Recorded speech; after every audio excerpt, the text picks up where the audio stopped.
po, may kalsada naman po uli siya. Kaya lang medyo rough road pa. Kuryente nasa 400 meters. Yan. Tapos rough road ang kalsada niya. Ito ang area. Yan. Yan, papunta po doon. Bali na giliran siya ng itong dinidevelop na kalsada. Yan.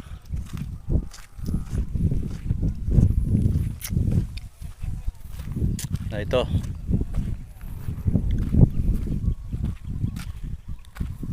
Kompleto sa titulo. Tituladong lupa, tapos yon medyo may mga ano siya, may malalalim-lalim na kaunti. Matataniman ng palay. Yan. Tapos ayun, walang puno. Walang puno. Ito ang kalsada. Paliko-liko rin yung paliko-liko rin yung